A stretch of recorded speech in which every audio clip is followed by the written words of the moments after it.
Hi friends, இன்னைக்கு நாம பருப்பு ரசம் எப்படி சூப்பரான சுவையில செய்யலாம்னு பார்க்கலாம் வாங்க. முதல்ல நாம ரசம் வைக்கிறதுக்கு ஒரு நெல்லிக்காய் அளவு புளி எடுத்து நல்லா வாஷ் பண்ணிட்டு தண்ணியில ஊற வச்சுக்கிட்டேங்க.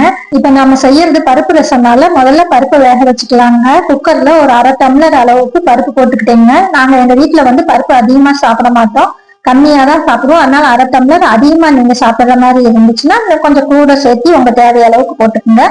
பருப்பை போட்டுட்டு 2 வெங்காயம் 2 பூண்டு எல்லாத்தையும் போட்டு கழுவிட்டு ஒரு ஸ்பூன் விளக்கெண்ணெய் ஊற்றிக்குங்க. கொஞ்சம் மஞ்சத்தூள் போட்டுக்குங்க. போட்டுட்டு குக்கரை க்ளோஸ் பண்ணி அடுப்புல வச்சு ஒரு 3 விசில் விடுங்க. எங்க குக்கர்ல 3 விசில் விட்டா போதும். உங்க குக்கர் எப்படின்னு தெரியல, அதுக்கு தகுந்த மாதிரி விசில் விட்டுக்குங்க. நல்லா மையாட்டம் வேகிற அளவுக்கு விசில் விட்டுறணும். இந்த அளவு பருப்புக்கு 2 ஸ்பூன் மிளகு 2 ஸ்பூன் சீரகம் எடுத்து மிக்சி ஜார்ல போட்டுக்கிட்டீங்க.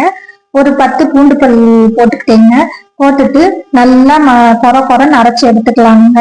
எடுத்துட்டு ஒரு 3 தக்காளி, மீடியமான தக்காளி தான் போட்டிருக்கீங்க. பெரிய தக்காளி இருந்தா நீங்க 2 தக்காளி போடுங்க போதும்.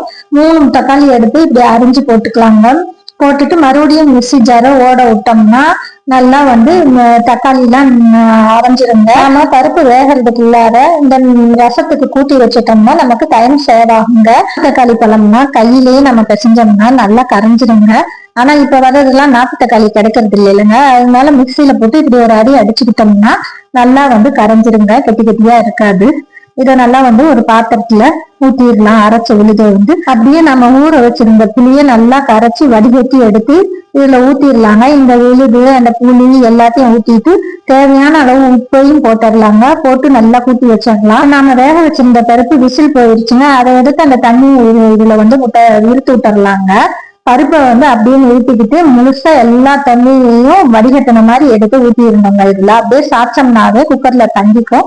பூராட்டி இந்த புளிக்கரசல்ல வடிச்சு விட்டுறலாங்க. அடுப்புல ஒரு பாத்திரத்தை வச்சு நல்லா ஹீட் ஆனோன்னு ஒரு ஸ்பூன் எண்ணெயை ஊத்திட்டு கடுகு உளுந்தம்பருப்பு சீரகம் ரெண்டையும் இப்படி 3ஐயும் நான் கலக்கி வச்சிருக்கேங்க. அதுல 2 ஸ்பூன் எடுத்து போட்டுட்டு கருவேப்பிலையும் போட்டு ஒரு மிளகாவும் கிள்ளி போட்டு 2 வெங்காயம் அரிஞ்சு வச்சிருக்கேன், அதையும் தூக்கி போட்டு நல்லா வணக்கி விடலாங்க. நல்லா பொரிஞ்சோன்னு வணங்கினோன்னு நம்ம கரைச்சி வச்சிருக்க கரைசலை தூக்கி இதுல ஊட்டி கொதிக்க விடலாம். இந்த ஸ்டேஜ்ல நம்ம குடிச்சு பார்த்தோம்னா உப்பு காரம்லாம் சரியா இருக்கான்னு தெரியும். நமக்கு இன்னும் கொஞ்சம் தேவைப்படுது தண்ணி. அதனால புளிப்பு அதிகமா இருக்கிறதுனால தண்ணி ஊத்திக்கிறேன். உங்களுக்கும் தேவைப்பட்டா தண்ணி ஊத்திக்குங்க.